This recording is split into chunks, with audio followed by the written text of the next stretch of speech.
Hey guys, जय हिंद। एक बार फिर से आप सभी का स्वागत है। अगेन आज हम मॉडल पेपर लगाने वाले हैं जीके या जीए का, जिसमें आपको देखने को मिलेगा कि किस तरीके से और कहाँ कहाँ से क्वेश्चंस पूछे जाते हैं। और मैं आपको बता दूं कि अगर आप किसी भी एंट्रेंस एग्ज़ाम के लिए प्रिपरेशन कर रहे हैं जिसमें जनरल नॉलेज आनी है, तो जीके की प्लेलिस्ट आप हमारी कवर करिए, डेफिनेटली आपको फ़ायदा देखने को मिलेगा। साथ ही साथ और भी सब्जेक्ट्स की अलग अलग आपको प्लेलिस्ट हमारे यहाँ मिल जाएगी, तो उसको आप देख सकते हो। डेफिनेटली आपको एक अच्छा आउटपुट देखने को ज़रूर मिलेगा। फैमिली में है तो फैमिली को आप सब्सक्राइब करके बेल बटन ज़रूर दबाइए। और अगर आपके एंट्रेंस एग्ज़ाम में जीके का एक इम्पॉर्टेंट पार्ट है करंट अफेयर्स, और यहाँ पे मेंटल एप्टीट्यूड, जिसे क्वांटिटेटिव एप्टीट्यूड या कॉमर्शियल मैथ्स के नाम से भी जाना जाता है, और रीजनिंग के क्वेश्चंस या फिर कंप्यूटर, जो कि जनरल नॉलेज में पूछी जा सकती है, कोई बड़ी बात नहीं है। तो ये सब सब्जेक्ट्स अगर आप चाहते हैं, इसका कंटेंट आप चाहते हैं, तो डिस्क्रिप्शन बॉक्स में आपको इस ई बुक का लिंक मिल जाएगा, आप उसको ले सकते हो और यहाँ पे हर चीज़ का फ़ायदा उठा सकते हो। जो भी चीज़ें हम आपको प्रोवाइड कर रहे हैं वो सब आपके एंट्रेंस एग्ज़ाम पर फोकस्ड अप्रोच के साथ आपको दी जा रही है। कम टाइम में एक बेहतरीन आउटपुट, एक बेहतरीन कंटेंट आपको इसमें मिलेगा। और यहाँ पे हम ट्रेडिशनल अप्रोच के साथ नहीं जाएंगे। ट्रेडिशनल अप्रोच का मतलब है कि आपको क्वेश्चन दिया हुआ है और उसका आंसर हमने वहाँ पे चेप दिया है, लिख दिया है। ऐसा नहीं है बॉस। तो जो भी क्वेश्चन है उसका आपको एक्सप्लेनेशन मिलेगा, एक्सप्लेनेशन वाली वीडियो भी आपको मिलेगी, और सिर्फ वो आपके लिए ही होगी। उसका लिंक भी आपको जैसे ही यहाँ पे आप ई बुक परचेस करोगे तो आपको लिंक मिल जाएगा। डिस्क्रिप्शन बॉक्स में लिंक है, आप उस चीज़ को अगर देखना चाहो तो देख सकते हो, कोई ज़ोर ज़बरदस्ती नहीं है। स्टार्ट करते हैं हम अपनी सेशन को। क्वेश्चन नंबर 1 है, एमा is an example of active volcano, dormant volcano, extinct volcano या फिर अ वॉल्केनिक रीजन इन प्लेट्यू। और सीरियस हो जाइए, एकदम बेहतरीन तरीके से अपनी तैयारी करिए, और ये जो पेपर है आप इसको ऐसे लगाइए कि आपका ये टेस्ट ही हो रहा है, और फिर देखिए कि आपकी तैयारी कहाँ पे है, कितनी है, कहाँ पे आप स्टैंड कर रहे हो, कितने आपके क्वेश्चन सही हो रहे हैं। और एक चीज़ कि पूरी क्लास में करीब 20 to 25 क्वेश्चंस आपको देखने को मिलेंगे। जितने भी क्वेश्चंस आपके सही बने, कमेंट बॉक्स में स्कोर कर अपना जो है वो कमेंट करके ज़रूर बताइएगा। तो चलिए, क्वेश्चन नंबर 1 का अगर आपने आंसर चुना है एक्टिव वॉल्केनो, तो अपने आप को 1 नंबर ज़रूर दीजिएगा। आगे बढ़ते हैं। नेक्स्ट हमारा जो क्वेश्चन है, question number 2, prime meridian passes through. तो आपके सामने ऑप्शंस हैं, ग्रीनविच, दिल्ली, पेरिस और न्यूयॉर्क। इजी क्वेश्चंस भी हैं, हार्ड क्वेश्चंस भी हैं, फैक्ट बेसिस भी हैं, और कुछ यहाँ पे डेट बेसिस भी हैं। तो आपको हर एक सेक्शन से यहाँ पे मॉडल पेपर में क्वेश्चन मिलने वाला है। इसको लगाइए, आपको डेफिनेटली फ़ायदा मिलेगा। और देखते रहिए कि कहाँ कहाँ से क्वेश्चन बन रहे हैं, और ये सभी टॉपिक हमने करवा रखा है। तो मैं बोल रहा हूँ आपसे, जीके वाली प्लेलिस्ट आप पूरी की पूरी कवर ज़रूर करिए। अभी आगे आने वाले दिनों में और भी टॉपिक वाइज आपको जो कंटेंट है वो मिलेगा, ठीक है। तो मॉडल पेपर यहाँ पे क्वेश्चन नंबर 2 हमारा है, prime meridian passes through. Greenwich अगर आपने चुना है तो सही ऑप्शन है, अपने आप को 2 मार्क्स दे दीजिए, मतलब पहला वाला काउंट करके। Question number 3, second most abundant metal in the earth crust. Options आपकी स्क्रीन पर हैं, एल्यूमिनियम, आयरन, जिंक या फिर कॉपर। याद रखिएगा, क्वेश्चन को भी ध्यान से पढ़ना है। हर वो पॉइंट आपको बताता हुआ चल रहा हूँ जहाँ पे मिस्टेक्स होती हैं। क्वेश्चन नंबर 3 जैसे कि आप देख रहे हो, सेकंड मोस्ट पूछा है। ऐसा नहीं है कि मोस्ट एबंडेंट आप बता दो। जब मोस्ट एबंडेंट पूछेगा तब वहाँ पे आंसर अलग होगा, लेकिन सेकंड पूछा है तब आंसर अलग है। अगर आपने चुना है ऑप्शन नंबर बी, आयरन, तो yes boss, you are right, give yourself a point. Next यहाँ पे क्वेश्चन नंबर 4 पे चलते हैं। गॉड पार्टिकल पूछा गया है, हिग्स बोसन, न्यूट्रिनो, पॉजिट्रॉन या फिर मेसॉन। गॉड्स पार्टिकल किसे कहते हैं, याद रखना है। हिग्स बोसन आपका यहाँ पे क्वेश्चन नंबर 4 के लिए करेक्ट ऑप्शन हो जाएगा। तो अगर आपने ऑप्शन ए चुना है तो yes, you are right. Next question number 5 आपकी स्क्रीन पर है, how does sun gets its energy, है ना। How does sun gets its energy, कैसे एनर्जी मिलती है उसे, किसे, सन को। From nuclear fission, from nuclear fusion, nuclear fusion fission दोनों हैं, और ग्रेविटेशनल प्रेशर भी है, हाई विंड्स। तो ऑप्शंस आपकी स्क्रीन पर हैं, जल्दी से आप अपना आंसर चूज़ कर लीजिए। एंड अगर हम देखें यहाँ पे क्वेश्चन 5 का जो सही ऑप्शन है, option C, nuclear fission is the right answer. Sun को एनर्जी कैसे मिलती है, न्यूक्लियर फिशन। इतनी जो उसमें कह सकते हैं कि जो हॉटनेस उसकी जो निकलती है ना, वो न्यूक्लियर फिशन की वजह से निकलती है। ठीक है, आगे बढ़ते हैं। Question number 6, quit India movement was launched by the Congress after the failure of which mission और प्लान। ऑप्शंस आपकी स्क्रीन पर हैं। इनमें से कौन से मिशन या प्लान या ऑफर के बाद क्विट इंडिया मूवमेंट को लॉन्च किया गया था? मतलब एक प्लान लॉन्च किया गया और वो सक्सेस नहीं हो पाया, जो उसका इंटेंशंस थी वो मिल नहीं पाई, फेलियर उसका सामना करना पड़ा, जो उसके ऑब्जेक्टिव्स थे वो अचीव नहीं हो पाए, एंड देन फिर हमने यहाँ पे 1942 में क्विट इंडिया मूवमेंट को लॉन्च किया। तो बताना है आपको। क्वेश्चन नंबर 6 का जो सही आंसर है वो है क्रिप्स मिशन। याद रखिएगा, इम्पॉर्टेंट क्वेश्चन है। इन सभी की आपको डेट्स भी याद रखनी है। वेवल प्लान कब आया, क्रिप्स मिशन कब आया, अगस्त ऑफर कब आया, कैबिनेट मिशन कब आया। तो अगर आप थोड़ी सी मेहनत करना चाहें तो करिएगा। कमेंट बॉक्स में सभी की डेट्स ज़रूर बताइएगा स्कोर के साथ में। Question number 7, who has been referred to as Lokhitwadi? Gokhale, Motilal Nehru, Gopal Hari Deshmukh या फिर वीडी सावरकर? कई स्टूडेंट्स ये कमेंट करते हैं कि सब कुछ हम ही बताएं क्या। बॉस, अगर हम कर रहे हैं आपके लिए मेहनत, तो आप अपने लिए मेहनत नहीं कर सकते क्या? अगर नहीं कर सकते तो जस्ट गो एंड प्ले, खेलो, जाके खेलो कूदो। ठीक है, पढ़ो मत भाई। अपने लिए तो मेहनत करनी पड़ेगी। मतलब अगला आपको बता रहा है कि ये पढ़ो, यहाँ से कवर करो, ये देखो, चीज़ें देखो। जब आप इन्वॉल्व नहीं होगे तो कैसे होगा यार, कैसे होगा? बेकार है फिर सब कुछ। इसलिए इन्वॉल्वमेंट ज़रूरी है। ऐसा थोड़ी होता है कि मैं बस आपको बताता जाऊँ, आप वो चीज़ बस देख लो एंड देन काम ख़त्म। नहीं हो पाएगा, कुछ नहीं हो पाएगा बॉस, साफ बोल रहा हूँ। ठीक है, आपको भी मेहनत करनी पड़ेगी यार। 80 टू 90% हम अपना दे रहे हैं सब कुछ। हाँ, पूरा जी जान से मेहनत कर रहे हैं आपके लिए। तो आप 10 टू 20% नहीं कर सकते वो अपने लिए? वो भी भाई सीट मिलेगी तो आपको मिलेगी, ठीक है ना? तो मेहनत तो करनी पड़ेगी बॉस। ठीक है, तो क्वेश्चन नंबर 7 का अगर हम सही आंसर देखें तो मतलब जो पूछता हूँ तो आपको बताना है तो बताइए, लेकिन ये कमेंट मत करिए कि सब हम ही बताएं क्या। ठीक है, तो ये सब कुछ चीज़ें हैं। कुछ ऐसे कमेंट आते हैं तो हर्ट हो जाता है यार, कि इतना शिद्दतली, इतना मतलब ट्रूली आपके लिए डेडिकेटेड है, और उसके बाद कुछ स्टूडेंट्स आके ऐसे बवाल खड़ा करते हैं और दिमाग का दही कर देते हैं। मैं रिमूव कर देता हूँ उनको, हाइड कर देता हूँ, मैं उनको रिमूव ही कर देता हूँ यार। ठीक है, फिर अब आप कुछ भी कहोगे तो मैं सुनना ही नहीं मेरे को। मतलब एक तो मैं आपके लिए बोल रहा हूँ, ऊपर से यार मतलब नेकी कर और दरिया में डाल। एक से एक स्टूडेंट है। पिछले बैच में भी ऐसे ही था कि मतलब पहले जब पढ़ाया तब तो कह रहे हैं अरे सर ऐसा, अरे सर वैसा, आप ये आप वो। जब एग्ज़ाम हुआ तो टफ़ आ गया एग्ज़ाम। तो उसमें ऐसा नहीं है कि मतलब क्वेश्चंस आए ही नहीं, बहुत सारे क्वेश्चंस आए। अब ऐसा तो है नहीं कि डिट्टो आपको पेपर ही फंसा दूंगा। भाई भगवान थोड़ी हूँ, मेहनत करना जानता हूँ तो मेहनत करवा रहा हूँ आपसे। जो करेगा मेहनत उसको फल मिलेगा। ठीक है, तो अगर पॉजिटिविटी है तो नेगेटिविटी भी है, और नेगेटिविटी है तो पॉजिटिविटी भी है, दोनों ही चीज़ें हैं।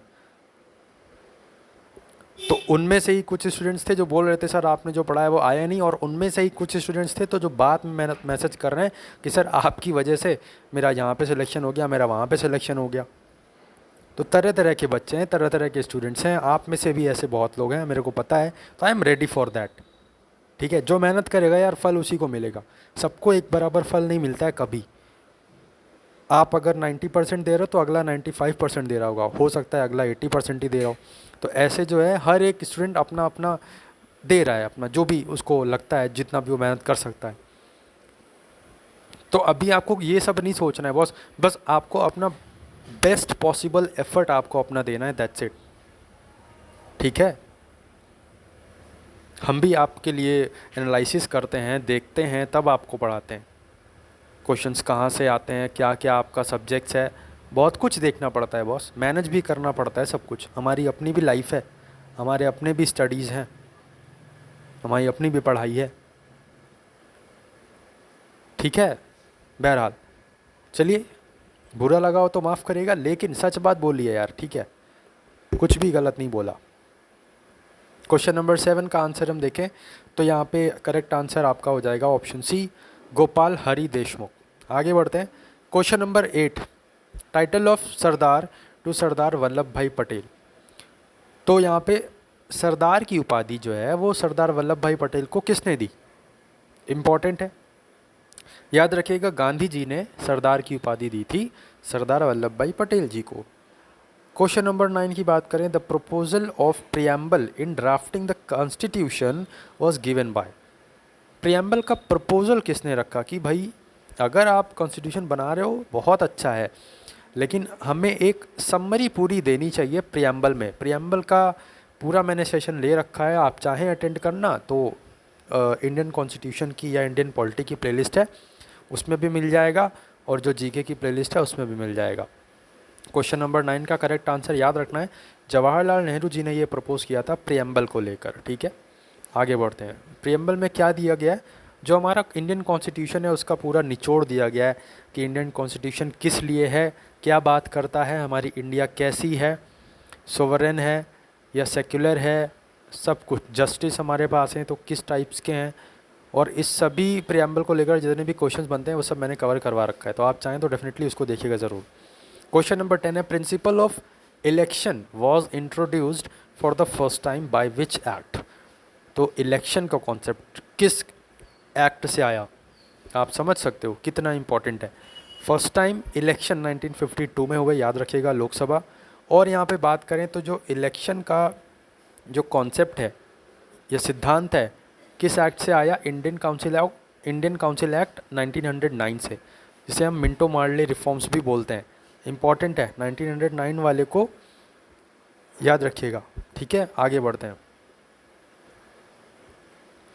Question number 11, Vinoba Bhave started his individual Satyagraha in 1940 from. कहाँ से जो है विनोबा भावे ने, सत्याग्रह से आपको किसका नाम याद आता है? गांधी जी का। बट यहाँ पे क्वेश्चन है कि विनोबा भावे ने स्टार्ट किया इंडिविजुअल सत्याग्रह 1940 में, कहाँ से? तो पावनार, महाराष्ट्र से। याद रखिएगा, option A is the correct answer.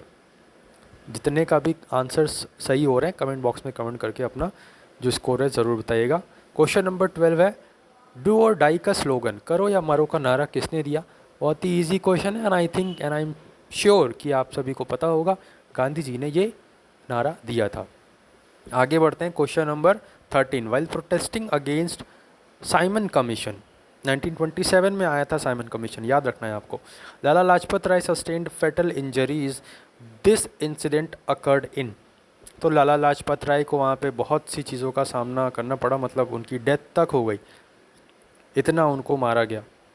ठीक है, उसके बाद ही फिर भगत सिंह बटुकेश्वर दत्त ने फिर वहाँ पे जो सेशन हुआ तो उसमें बम वम फेंका गया था। तो ये भी पूछा जाता है कि भगत सिंह के साथ कौन इन्वॉल्व था, तो बटुकेश्वर दत्त वहाँ पे आंसर आपका बनता है, बम फेंकने में। ठीक है, सेशन में, पार्लियामेंट सेशन में। तो यहाँ पे आपको याद रखना है कहाँ की घटना है, साइमन कमीशन वाला जो लाला लाजपत राय जी को मारा गया था, लाहौर की घटना है ये। ठीक है, आगे बढ़ते हैं। Who left the Congress and broke of with Gandhi and launched self respect movement. किसने लॉन्च किया सेल्फ रेस्पेक्ट मूवमेंट? तो ज्योतिबा राव फूले आपका, सॉरी, रामास्वामी यहाँ पे करेक्ट आंसर हो जाएगा। सेल्फ रेस्पेक्ट मूवमेंट जो है वो रामास्वामी जी ने लॉन्च किया था। आगे बढ़ते हैं। नेक्स्ट हमारा जो है, king George fifth visited India during the viceroy. किस वाइसरॉय के दौरान किंग जॉर्ज फिफ्थ इंडिया आए, भारत आए? तो ऑप्शन आपका हो जाएगा जो ऑप्शन डी है, Hardinge is the correct answer. Next चलते हैं हम। क्वेश्चन नंबर 16 है, बीजक कंटेन्स हुज टीचिंग्स। तो बीजक किसकी है?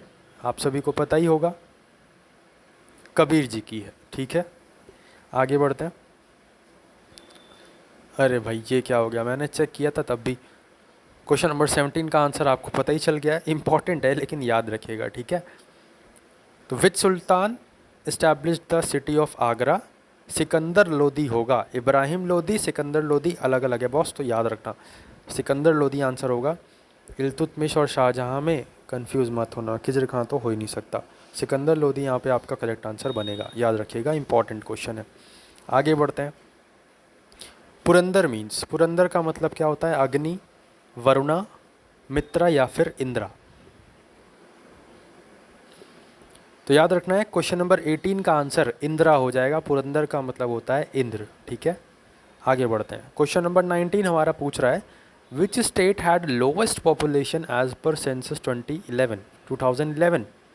तो यहाँ पे 2011 का जो हमारा सेंसस हुआ था, ठीक है, जनगणना हुई थी, उसमें सबसे कम पॉपुलेशन किसकी है? तो Sikkim is the right answer, याद रखिएगा। सेंसस से रिलेटेड पूरे का पूरा जितने भी इंपॉर्टेंट क्वेश्चन है सब करवा चुका हूँ। नहीं देखा है तो डेफिनेटली देखिएगा, बन सकते हैं क्वेश्चन, हर एक एग्ज़ाम में बनते हैं। Both the tropic of cancer and tropic of capricorn passes through, कहाँ से पास करती हैं? दोनों ही, ट्रॉपिक ऑफ कैंसर भी, ट्रॉपिक ऑफ कैप्रिकॉर्न भी। Tropic of cancer, tropic of capricorn दोनों ही पास करती हैं कहाँ से? अफ्रीका से, याद रखिएगा।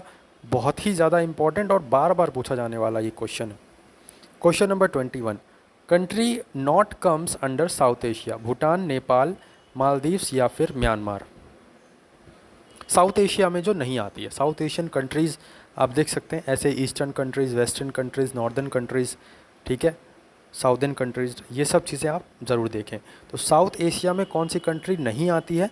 तो याद रखना है आपको, म्यांमार नहीं आता है, बाकी जो भूटान, नेपाल, मालदीव हैं ये सब आते हैं। ओके, आगे बढ़ते हैं। नॉट अ कैश क्रॉप, इसमें से कौन सी जो है वो कैश क्रॉप नहीं होती है, मतलब जो तुरंत बिक जाए, जो सिर्फ और सिर्फ उसका पर्पज़ जो है वो बस आपको पैसा देना है।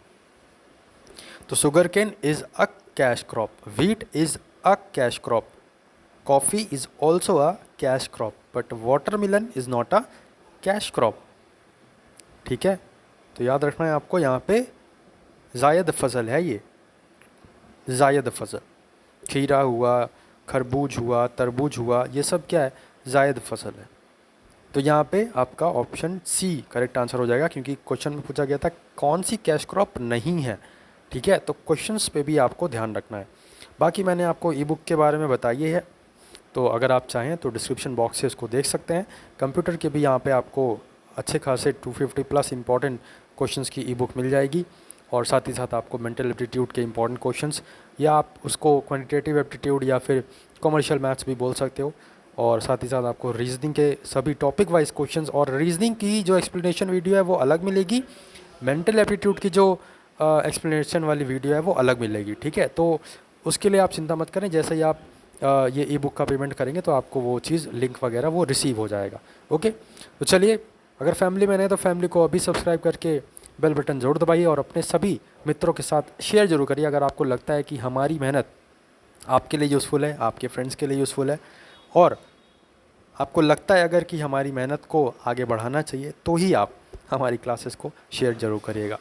आई होप सो आपको क्लास पसंद आई होगी, तो लाइक करके अपना प्यार ज़रूर दिखाएं, उसी से हमारा मोटिवेशन बढ़ता है, हमको भी पता चलता है कि आपको क्लासेस अच्छी लग रही हैं। आपके कमेंट्स भी हम डेली पढ़ते हैं, जो भी कमेंट आता है, अगर कुछ क्वेरी होती है तो उसका भी रिप्लाई करते हैं। तो अगर आपको लगे, अच्छा लगे कि हाँ क्लास हमारी अच्छी है, क्वालिटी है और क्वांटिटी भी, तो डेफिनेटली आप इस चीज़ को सपोर्ट ज़रूर करें। आज की क्लास में फ़िलहाल इतना ही, मिलते हैं नेक्स्ट क्लास में कुछ नए इंपॉर्टेंट क्वेश्चंस के साथ। तब तक के लिए रिवाइज करते रहिए और हर एक सब्जेक्ट्स पे फोकस करिए, कुछ भी कठिन नहीं है, आप सब कुछ कर लोगे अगर आप चाहो तो। जय हिंद, जय भारत।